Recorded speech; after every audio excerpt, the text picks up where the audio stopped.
to today's webinar. My name is Cecilia. I work for the International Office at Uppsala University with International Student Recruitment. The topic of today's webinar is, of course, you've been admitted. So what happens now?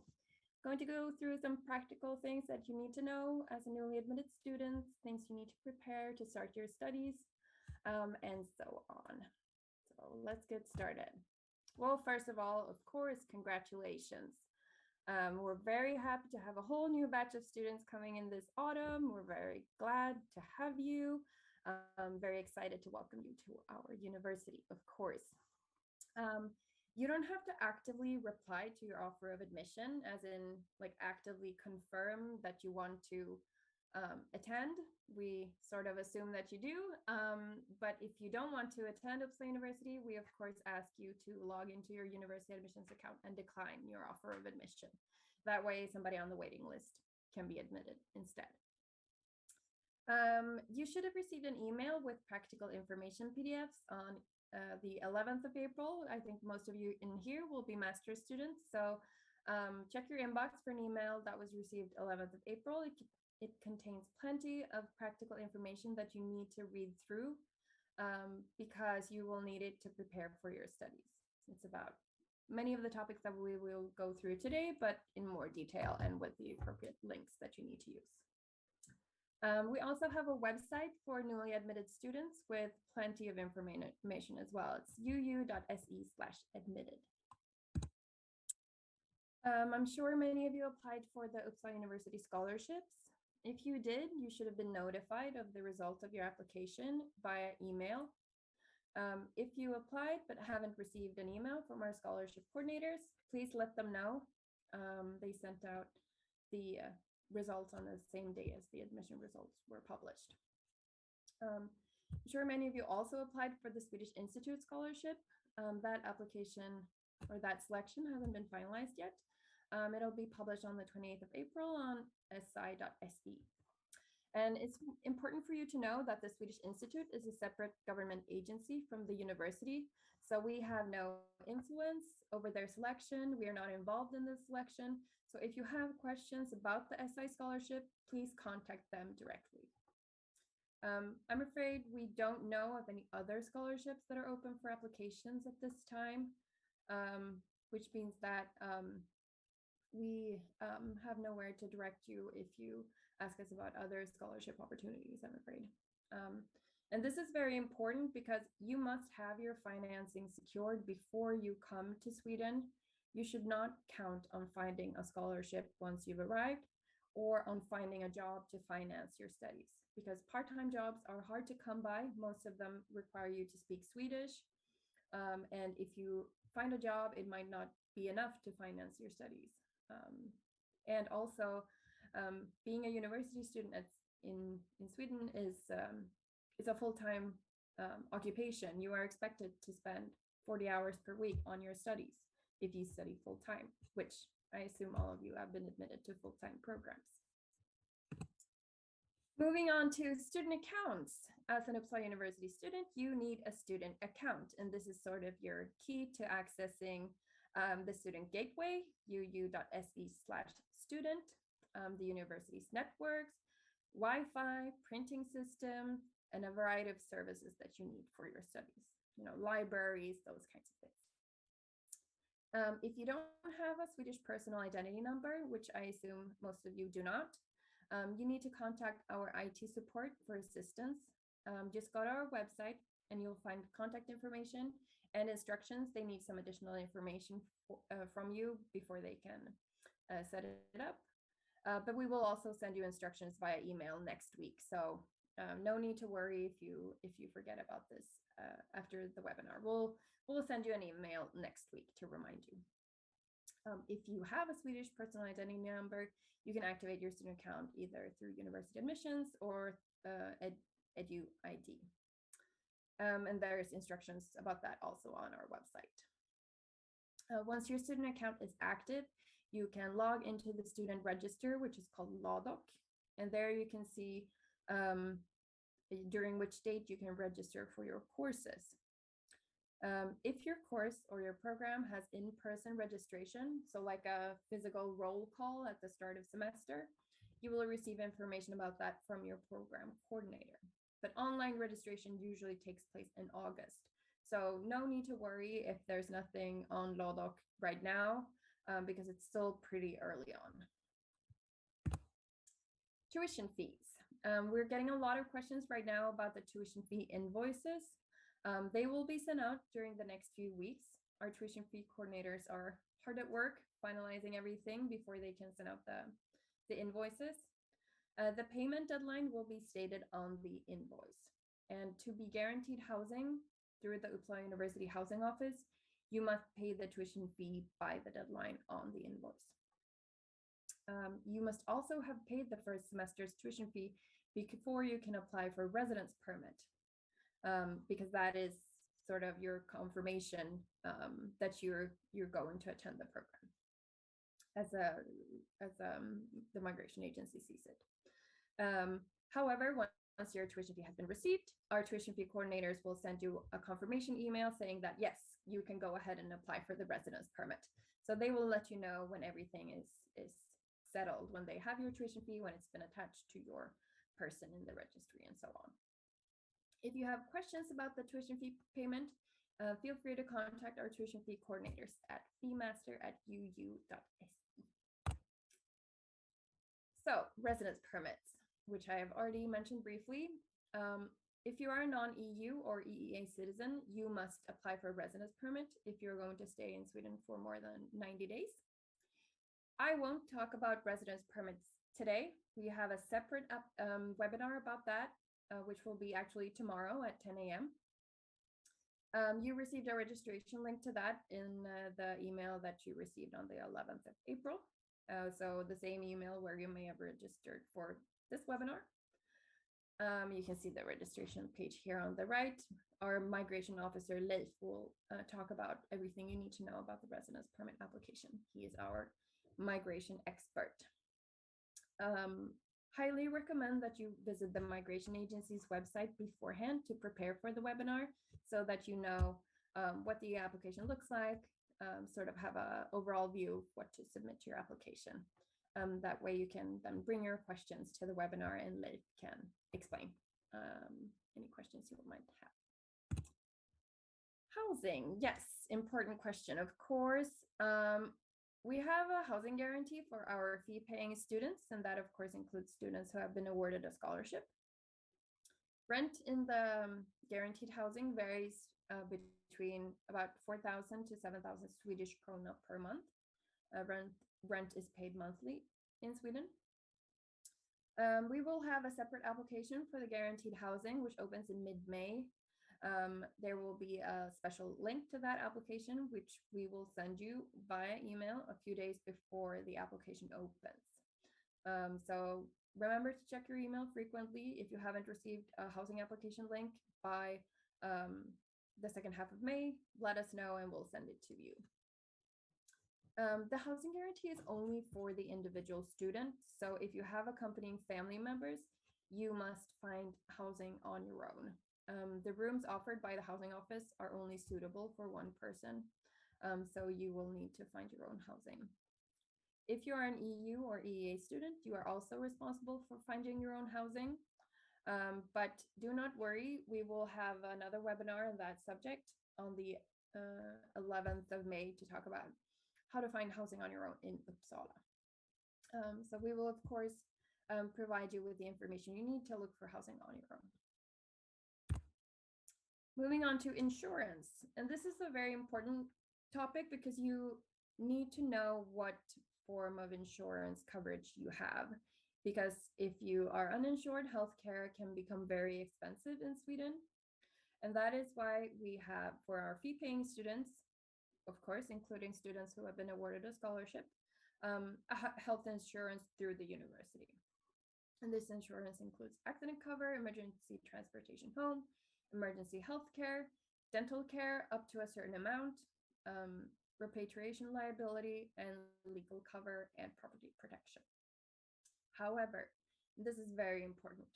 The insurance provided through the university does not cover pre-existing conditions, preventative care, or regular checkups.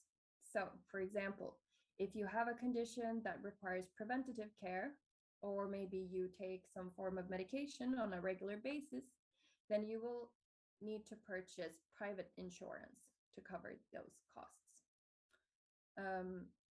Because in general, the insurance covers conditions that arise during your time in Sweden. So if you have a condition or an illness or something that arises before you come to Sweden, then that is not considered emergency healthcare. The insurance also does not cover accompanying family members. It covers you as a student. It's connected to your status as a student. You need to be an active student to be covered by the insurance. So if you have family members coming with you to Sweden, you need to purchase additional insurance for them. If you are a non-fee paying student, then you should bring your European Health Insurance Card, EHIC. And this gives you access to Swedish healthcare on the basis of healthcare in your home country. If you are a non-fee paying student but are unable to get this European Health Insurance Card, then you should contact us at masterprograms@uu.se, me and my colleagues, to discuss what your options are. We have some solutions for you, but you need to contact us so that we can inform you about your situation. However, with this all being said, if you are admitted to a 2-year program or a 3-year program, if you're attending bachelor's, I think most of you here will be either 1 or 2-year students, you can register with the Swedish tax agency and obtain a Swedish personal identity number, which brings me to my next slide.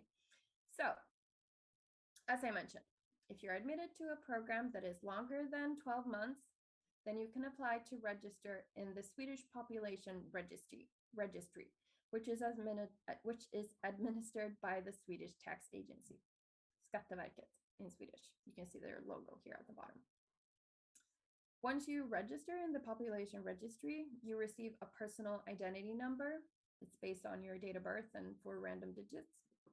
And this is the number that you use to identify yourself when you are in contact with any Swedish government authority. So like the university, the tax agency, if you get a salary or whatever it may be, you use this number to identify yourself. It can also be used when signing up for subscriptions, opening a bank account, etc. It's pretty handy to have. And going to the doctor. I'm sorry yes, for interrupting. Yes, it's very important for going to the doctor. Of course, Anastasia. This number gives you access to Swedish state medical insurance. So essentially, you get an appointment with your local healthcare center, and then when you go there, you state your number, and then you only pay a small fee when going to the doctor instead of paying the full amount, which can be, as I mentioned, very expensive. However, if you are admitted to a 1-year program, you are unfortunately not eligible to register with the tax agency, as their requirement is that you will be staying in Sweden for at least or for longer than 12 months. So that's why our 1-year students cannot register and get this personal identity number. So that is partly why we have this insurance for our fee-paying students, because you don't get the number. And we, of course, also recommend that our European students bring their health insurance card. It is possible to live in Sweden without a personal identity number, but you should be aware that it may be difficult for you to, for example, open a bank account. Or when you go to the doctor, you will need to make an insurance claim afterwards. Right, moving on to more fun stuff. Arrival days and welcome services, because it is April now, but August will be here soon, and that's when you should arrive in Sweden. We have recommended arrival days, 18th and 19th of August. It's a weekend before the semester starts. We will, during these days, have a welcome service and shuttle service at the airport, at Stockholm Arlanda Airport, from 9 to 8. Which means that we have an arrival desk in Terminal 5, where you come and meet us when you have landed from your flight, or your flight has landed, you've gone through customs, you come and meet us, and we will take you from the airport to the welcome center in Uppsala. And also, we have opening hours, as I've already stated. So if your flight is delayed, or if you arrive outside of these arrival days, you need to make necessary arrangements on your own, and also for accommodation for the first night. So highly recommend that you arrive during the arrival days. And then moving on to the Welcome Center, which the shuttle bus from the airport will take you to. It will be at the Segerstedt building in Uppsala, which is where the international office is located, for example. It's our university administration main building. There will be a welcome center there where you can pick up your housing keys if you're staying with the university housing office, your welcome package, and then a bunch of other practical stuff. The student nations will be there to greet you. And yes, you should come there and get your welcome package essentially. There will then be a shuttle service that takes you from the welcome center to your housing area. So you don't if you arrive during the arrival days, you don't have to worry about transportation. We will take you where you need to be. And then there will be a welcome reception. And during the days after the arrival days, up until the start of the semester, there will be plenty of activities, social activities with the student nations and the student unions, information sessions, etc. So you will stay busy during the week leading up to the start of semester. But it will culminate sort of in a welcome reception on the 26th in the university main building, where there will be a formal welcome ceremony in the grand auditorium, which you can see here on the right. The photograph on the right is from the university main auditorium, a grand auditorium. As I mentioned, we will have information sessions online through Zoom. More information about that will follow in June, but there will be, for example, the library, student health services, equal opportunities, a bunch of different practical things that you need to know as a new Uppsala University student. There will also be guided tours if you want to see the city of Uppsala, or different parts of the city. But more, yes, as I mentioned, more information about that will follow. You're more than welcome to check our website where we post the latest details. But I just want to mention that we will, of course, send you all this information and all these schedules via email. So you don't have to memorize the dates now. We will send them to you. We will, of course, send you links to the website so that you can keep track of everything. Right, learning Swedish. I'm sure many of you are interested in learning at least some Swedish. It is possible to get by with English only in Sweden. Most Swedes speak English very well and are eager to accommodate non-Swedish speakers. However, we of course encourage you to learn some basic Swedish.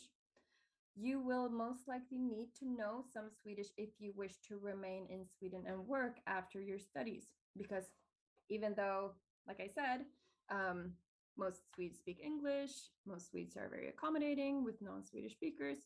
If you want to work in Sweden, you need to know at least some Swedish. It might not be required for doing the actual job, but socially interacting with your coworkers, Swedish is very important. So if you already know that, yes, I want to stay in Sweden, I want to work in Sweden, then highly, highly recommend that you put some effort into learning Swedish. But we, of course, offer basic Swedish courses that you can take. There's some dates here, a little timeline. You don't have to memorize this, but just be aware that there will be an application for the basic Swedish course, which is open during the, almost entire summer. I guess August is summer too, but from 2nd of May to 8th of August. Then if you have previous knowledge of Swedish, you do a placement test so that you know which level to take. And then you will be notified about admission by email, and then the course starts around the 7th and 8th of September. And this course is offered by the Department of Scandinavian Languages. So if you want further information, check out their website. But again, we will send you information via email. But if you want to get a head start to learning Swedish, you can check out this free online course that is offered by the Swedish Institute, which you can see a screenshot here on the right. It's completely free and you're welcome to take it. But there are also, of course, various language apps that offer Swedish.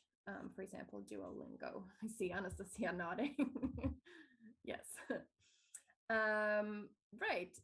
Moving on. I hope that most of you have already joined our Uppsala University pre-arrival community in the app Going.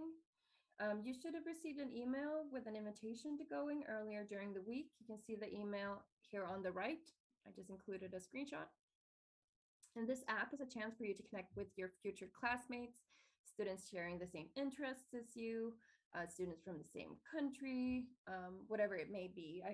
I saw earlier today that there are a lot of groups that have been formed, people talking about all kinds of things. There are many program-specific groups that have been started, many country-specific groups, and you are more than welcome to create your own groups if you have a very niche interest to see if there are other people with the same interests as you. There's also some practical information, checklists, events, dates, and so on. So highly recommend that you join this pre-arrival community so that you can connect with your fellow classmates, essentially. Also recommend that you follow our current students in their daily lives as international students. We have a blog that's called Tag for Uppsala. You can see screenshots of 2 articles here on the left by Margaret and Carlos. We also have an Instagram account also called Tag for Uppsala, where our digital ambassadors post about their daily lives as international students. And as a matter of fact, we have 3 of our digital ambassadors with us here today. So we have Anastasia. Would you like to introduce yourself? Hello, everyone. Yes, of course. So my name is Anastasia. I'm from Ukraine. I'm studying digital media and society right now. This is my master's. And I used to live in Flugsta. It's Sernandesväg. When you will be applying for housing, you will find out about it. And right now I live in nation housing, so I definitely can give some answers for your questions. And I used to live in Ukraine, so it's very similar climate as here in Sweden. That is why you can ask me questions about coping with weather. And I am a member of Kalmar Nation. Thank you, Anastasia. Moving on to Sam. Go ahead. Hi, I'm Sam. I'm doing the Master of Sociology of Education. I'm from Aruba. It's a tiny Caribbean island, so I'm not used to the climate here. I did my bachelor's in the Netherlands, and I don't live in student housing. I live with my cat and my partner, and I'm also a member of Kalmar Nation. And moving on to Earl. Hi, my name is Earl, and I'm from Zimbabwe. I'm currently doing something typically Swedish. As soon as the snow is gone, you go outside and you enjoy as much sun as you can. So that's what I'm doing at the moment. But yeah, I am also doing digital media and society, but this is my first year. So Anastasia is like my senior, and I stay with my partner in an area close to Flugsta called Flugstawachen, and I'm a trustee of the Uppsala University debating team, and I'm a member of Dollar Nation as well. So yeah, that's who I am. Thank you very much, Earl. Oh, and I love pika. Oh yes, yes, very important. You also should eat ice cream outside as soon as it's +10. Swedes all eat ice cream. So man. Yeah. Yes, we've had a long winter this year, and everyone is very excited that spring has finally sprung. Yes, but with that being said, moving on. We will now do a Q&A session. So you can, I see that some people have already written questions in the Q&A function. You can ask questions to me or to any one of our current students that are here. If you prefer to write your question via email, you're more than welcome to send it to us. You can see our email address on the screen here. Let's see, I think we will get a lot of questions today, considering there's quite a lot of people here, almost 400 people.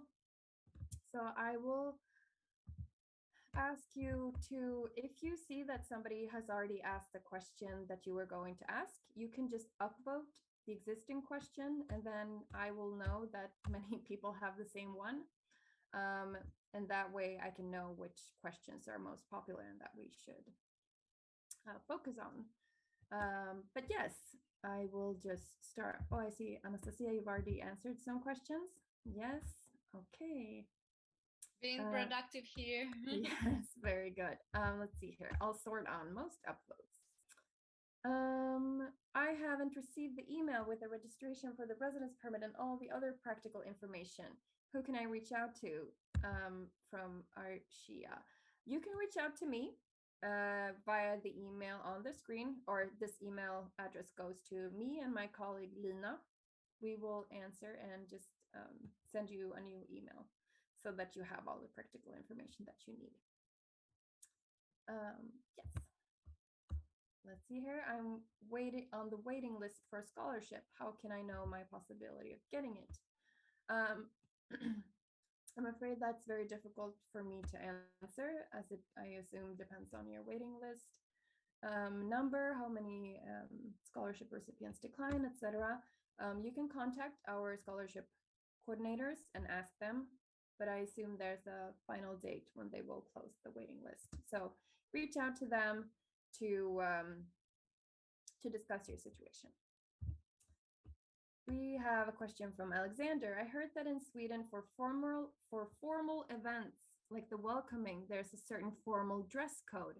Is that true? If yes, can you elaborate? Well, I don't think there will be a dress code for the welcoming events, but the student nations, they have some specific dress codes. Anastasia, I see you're nodding. Do you want to elaborate on that? I'm not expert of this dress code. I have to say that me and my flatmates were very confused about it. Where you come to the GASC, it's kind of official gathering. You need to wear a special dress code, which is kawaii, and it's some type of clothes when you have like some type of clothes. Then there is another type of clothes where you have to have three pieces of clothes. Like for guys, you need to have this short, then you have a gilet, I don't know, and then you also have a jacket. So I guess Cecilia can talk more what exactly these types, but this is true only for the gasks and balls, which they have here in nations. Yes, so just to elaborate on what Anastasia said, at the student nations, they have a form of traditional dinner parties, which are called gasks, as Anastasia mentioned.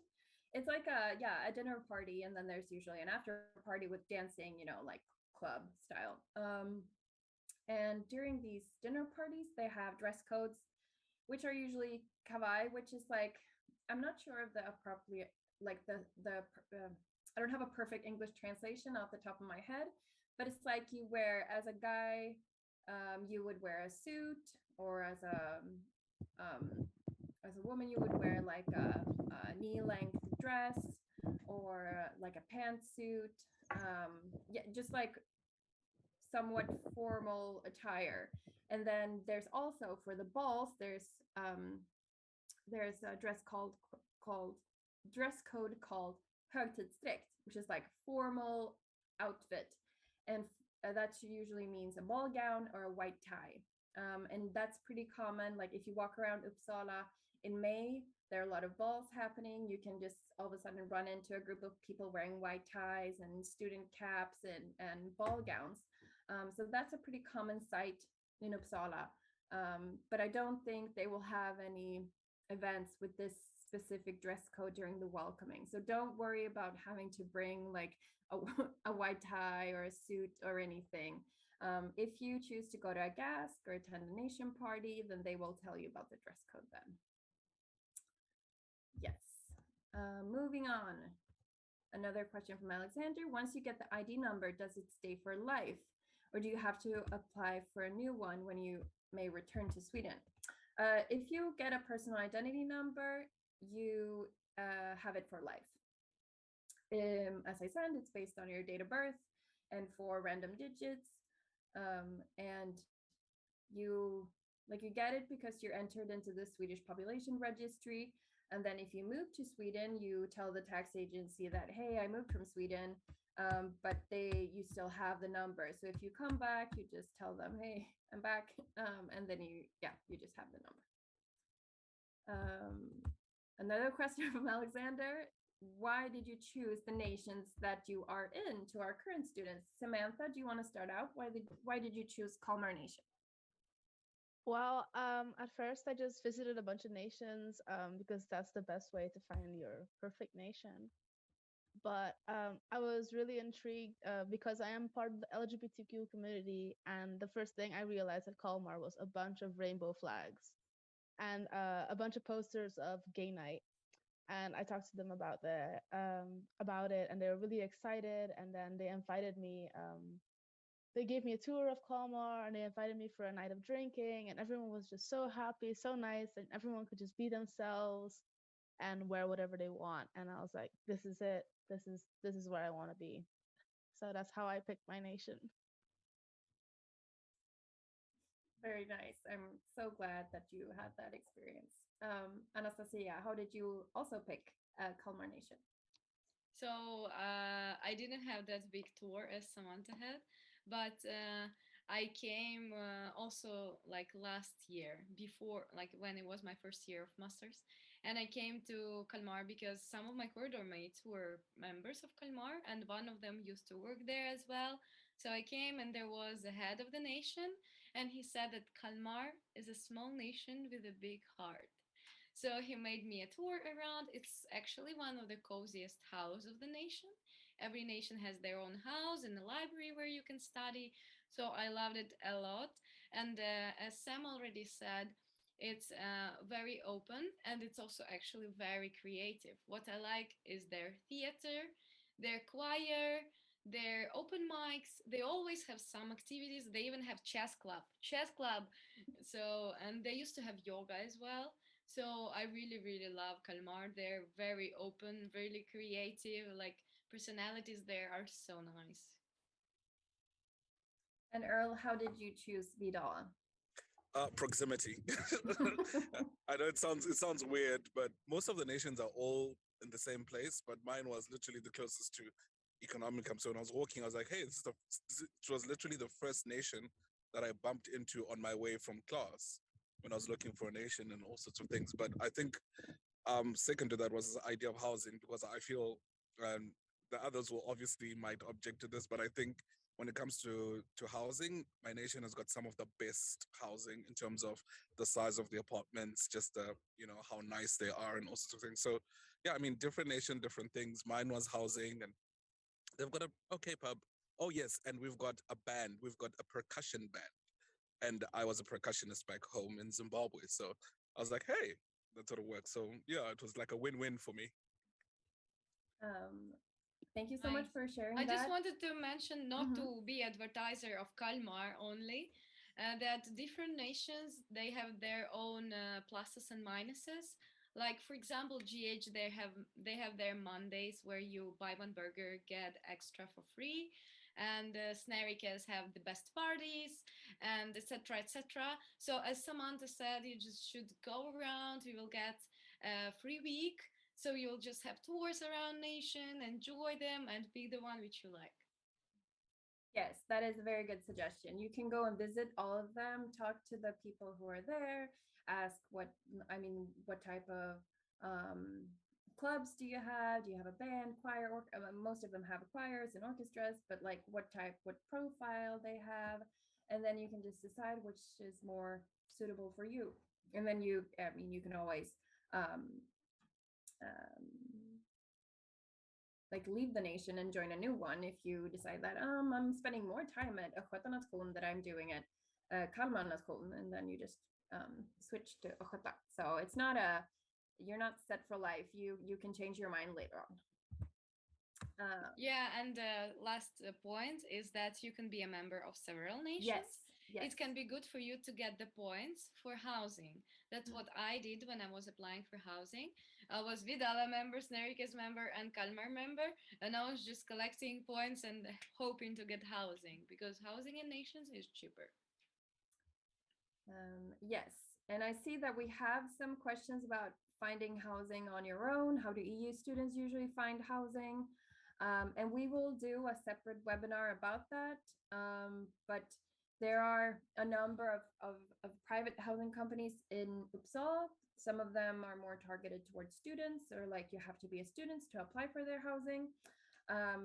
But there's also a big sublet market in Uppsala, so that you can find like a sublet room or a room in an apartment.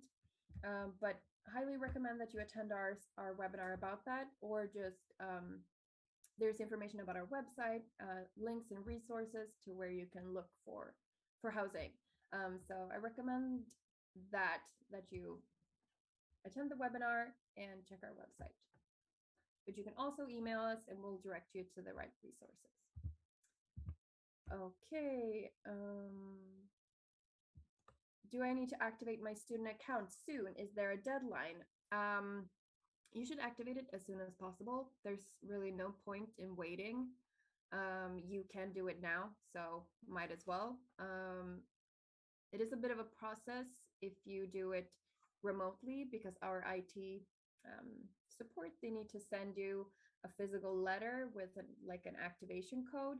So the earlier the better, so that the code has time to arrive. If your program has online registration, it's usually in August, which means that you should have activated your student account by August. On the presentation, it says that if we are admitted to a 2 or 3 year program, we can register with the Swedish tax agency. Is this optional or mandatory when studying in Sweden for over 2 years? There's no point in not registering with the tax agency. It doesn't cost anything. There's no real work involved other than filling out some paperwork and like going to the tax agency, and then you just have the number. There's no downside to it. Anastasia, did you want to add something?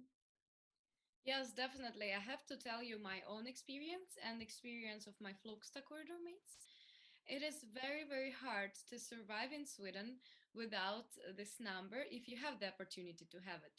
First of all, you need to open your bank account, and bank account gives you the opportunity for bank ID, which is the system of authorization in any kind of apps here in Sweden. If you want to go to the doctor, you will need to have your bank ID. It is preferably.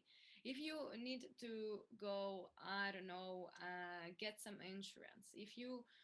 For me, it was mostly about the doctor and getting vaccination, or when it was COVID, getting tests. So I definitely recommend you to get one. Don't be too lazy, because I know it's like takes time. You need to register online, go there, but it's better to have it. I see Sam is also nodding. She's like, yes, experience, tell me. Yeah, especially the doctors as well, but also memberships for stores, because I'm a shopper. I love shopping, and they're like, yeah, you can get a membership without a personal ID number. That was my motivation. I wanted all the all the discounts. all the And discounts. gym, you can't attend the gym with the student Mhm. discount if you don't have a personal number. And I was so mad. I'm like, give me gym, it's my rule. Yeah, as I mentioned, some like memberships or subscriptions, they want to verify your identity using this personal identity number. So highly, highly, highly recommend it if you can get it. How difficult is it to find housing by yourself when you come with family, 3 people? Earl, you live with your partner. Sam, you also live with your partner. Could you maybe share some thoughts about what it was like trying to find housing for more than one person?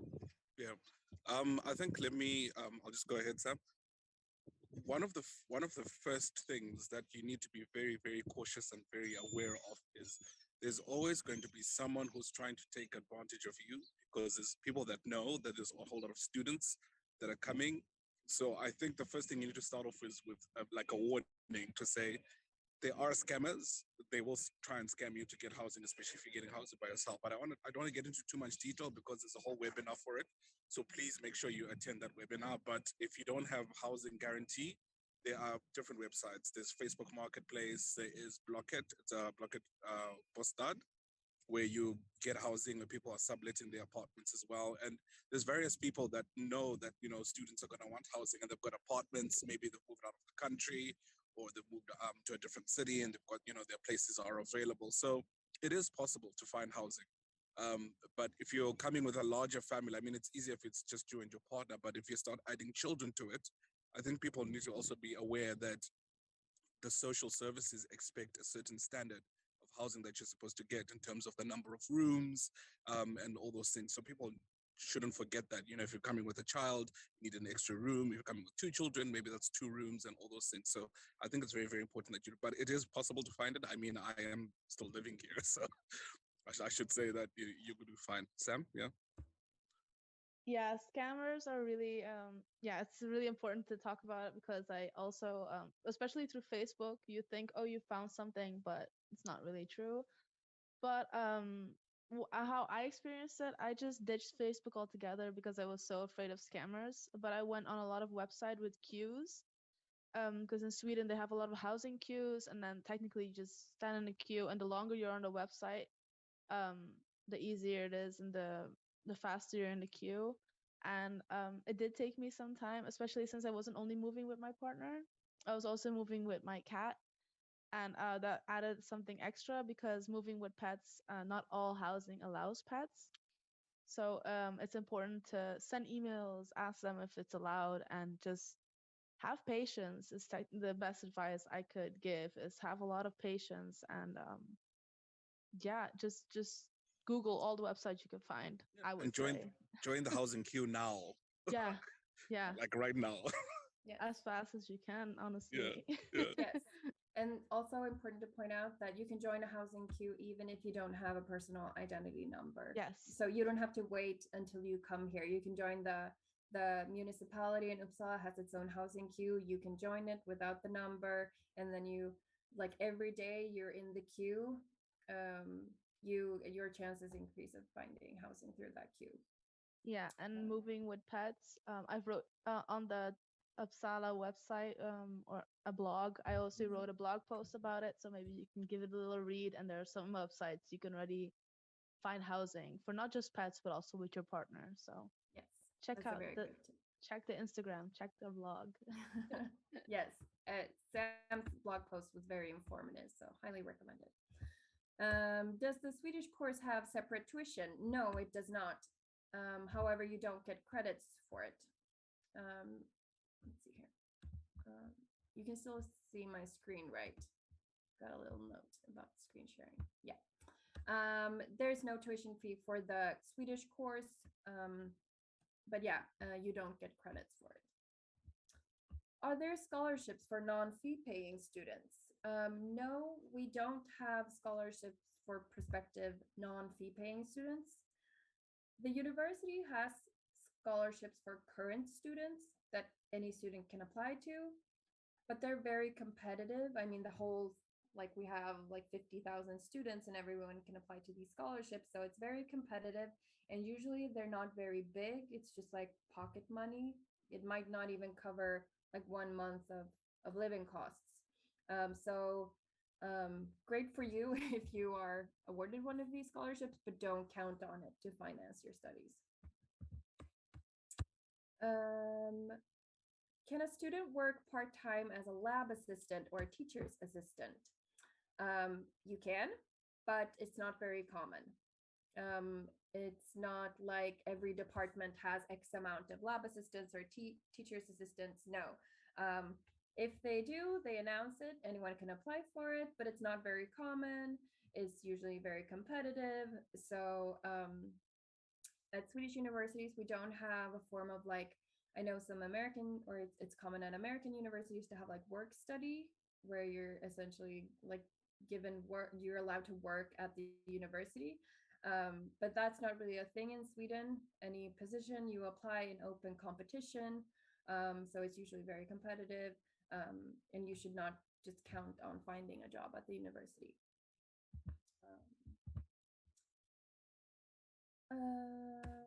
are student houses common, or do most students live by themselves? And I think here is a good time to talk about student corridors, because while we don't have maybe like houses for students, we have corridors. And Anastasia, you already mentioned you lived in Flogsta. Do you want to talk about what a student corridor is? Yeah, sure. Just to say shortly, is the best lifetime in my life ever. So, student corridor, there are different types of housing. When you will be applying, if you are a fee-paying student, they will have you different options. I definitely recommend you Fernandes Weg, which is Flogsta, where I used to live. It's literally a student area. I would say it's like 12 building of seven floor buildings. So it's really a lot of students living in one district, and you go to supermarkets, you meet the students, you come to some other student corridor, then you come to the party, then you create a movie night with students. So it's like a small city of students circulating all over, and you know mostly everyone there. And right now, I live in another corridor, which is student nation housing. And I live mostly with Swedes, but not internationals, as in Flugsta.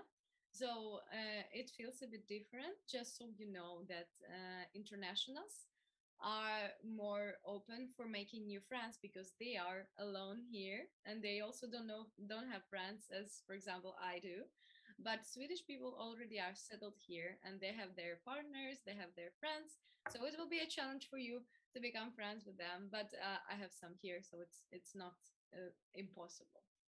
So first of all, I definitely recommend to try live in a corridor, but keep in mind that it sometimes can be dirty, sometimes it can be uncomfortable.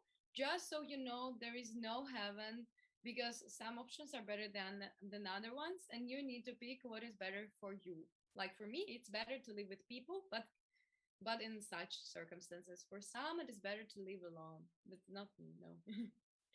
Yeah, and just to add to that, essentially what a corridor is like physically is that it's well, it's what it sounds like. It's like a corridor where you have a shared kitchen and sometimes shared bathroom, but you have your own bedroom. So it's a little similar to like dormitory, but you always have your own room, but then you share some facilities, like usually it's kitchen, sometimes it's also like shower or bathroom. Yeah, like in Flogsta, it's a kitchen and small corridor, like couches, and you have your own bathroom and a toilet, which is really great. Same I have here right now. And when you share a kitchen, you can cook together, you can hang out together, always sit at the kitchen and talk philosophy about life. So I definitely recommend you if you are a social person, go to corridor. Yeah, and it's a great way to meet new people and to have like a community and yeah, just a place to be, meet people, even if you are in a new city. But there are in Flugstad, the corridors are very big. There's smaller corridors where there's just like 4 or 5 people. So it varies a lot. But yes, that's like the most common form of living for students. Um, I have a question here. When will we get the acceptance letter? That was published on the 7th of April. Your official admission letter is the notification of selection results. You download it from your university admissions account. And that's the one you use when you apply for the residence permit or just like document your admission.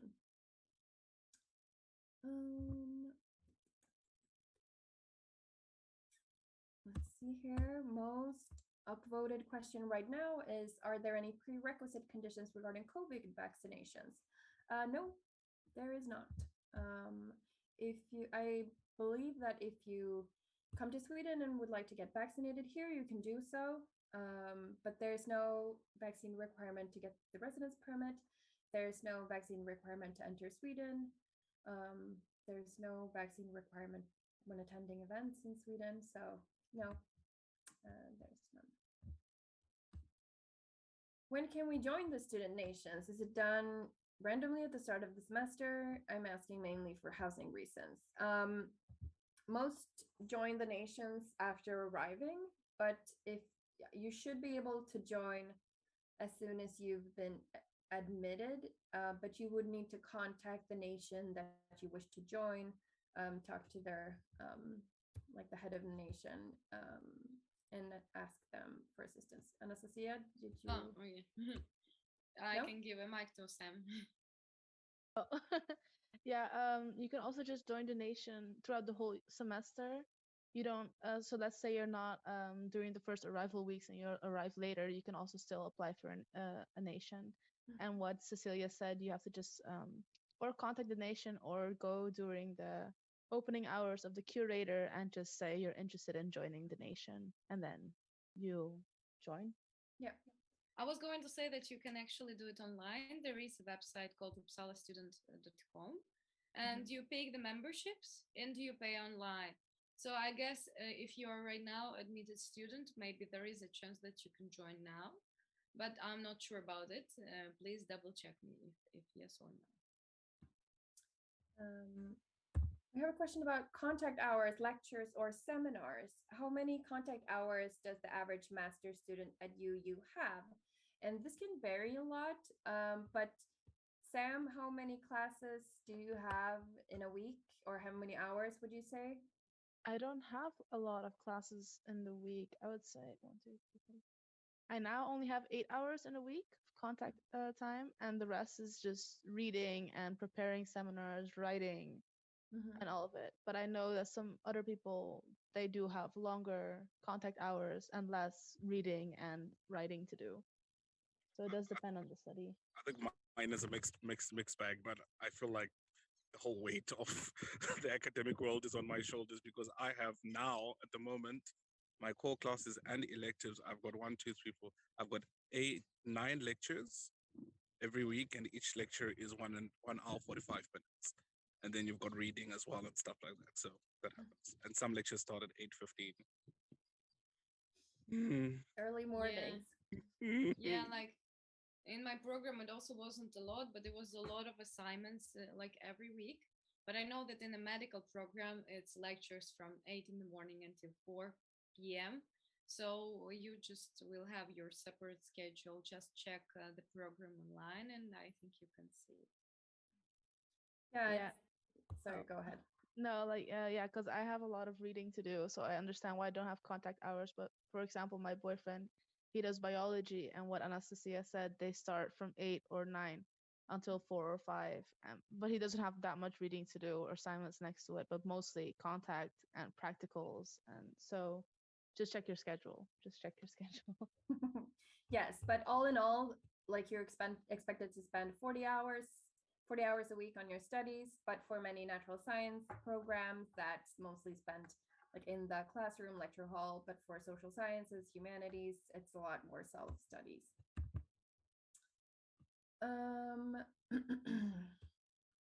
A question from Jason. Jason, if I am an EU student, can I apply for student housing on campus? So here's the thing about housing at Swedish universities is that there's no like on and off campus housing. There are housing companies that they're targeted towards students. So like you have to be a student to get housing through that specific housing company or in a certain building that's like set for students only. The housing provided through the Uppsala University Housing Office, that's like a separate thing. You need to be a fee-paying student to apply for that. But there is plenty of student housing that's not through the housing office. So as Anastasia has already talked about, there's housing through the student nations that anyone can apply for, and then it's assigned by a queue system. Or there's like the municipality has housing that is, some of the buildings are specifically for students. So there's no distinction between like on and off campus at Swedish universities, and the university itself doesn't have its own housing. There is housing in Uppsala for students, but it's not owned by the university. So it's a little hard to explain if you're used to this idea of like on and off campus housing. Yes. Continuing with Jason's question, the European Health insurance card is strenuous to get since the UK left the EU. What is the best way to go about this? Send us an email at masterprograms@uu.se so that we can discuss your situation in detail about that. Yes. How do we join the student nations? Well, either through the website that Anastasia mentioned, uppsalastudent.com, or you can just contact the nation directly, or you join after you've arrived in Uppsala. Going on with Jason's question, can I get a tax pin in Sweden doing a 1-year course? Afraid I don't know much about paying taxes. So you would need to contact the tax agency to discuss that. Don't really I guess know. I can answer. So if you have your personal number, then Yes, but this student is you doing are- a 1-year program, so he wouldn't be able to get a Yeah, personal number. okay. So I think that understand. it's best that Jason contacts the tax agency. Yeah, definitely. Final question from Jason. What is the party scene in Uppsala? Oh, oh. Well, Lit. can I jump in, Cecilia? Yes, Because go I just ahead. feel like, yeah. So I was one person who didn't party a lot, and it's like, no, I'm a conservative, and I'm a bit chilled. But if you live in a student, like Uppsala itself is student based, like 90% of Uppsala is just students. So there's parties everywhere, all the time. Well, I think we're preparing for our biggest party ever, called Valborg, and that's going to happen. So you won't be able to experience it only next year. So that's on the 30th of April. It's literally over 50,000 people are in the town and just having one huge party. Each nation has got their own clubs. They have their own club nights. There's different pubs and clubs throughout the town. And so there's always something for everyone. And so many different cultural groups arrange different things. I know some people from my country and countries like in Zambia, Malawi, and that region, that area, we always get together. We do our own little braai and, chill and do our own party things as well. So you're never going to be short of some entertainment and some fun times. Yeah. Woohoo. I only have to tell everyone who is in here right now something from my own experience. So, guys, but it's not my personal experience, it's an experience for one of my friends. If you get too drunk in a club of a nation, they will throw you away. Just be careful and drink responsibly.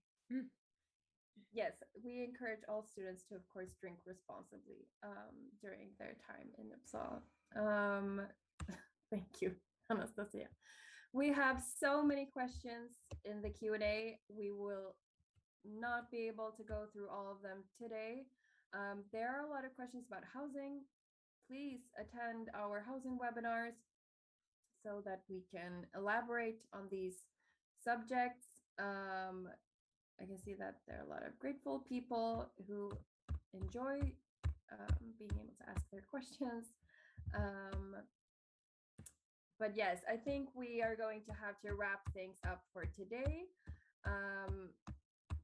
Please send your questions to us over email instead, and we'll do our best to answer. Anastasia, I can see you're still typing. Thank you for your assistance. But yes, we'll just wrap things up here for today. So thank you so much for attending. Thank you for all your questions. I hope that you found this webinar useful and that we were able to at least answer some of your questions. I also want to say thank you to Sam, Earl, and Anastasia for joining today. Thank you. Your perspective is always highly, highly appreciated. Hey, Thanks for Dor. having us. Yes. Tack så mycket. Thank you so much for today. And Tack så Tack så mycket. Hej mycket. då. looking forward to welcoming everyone to Uppsala this autumn. Definitely. So, hej då! Hej då. Hello. Recording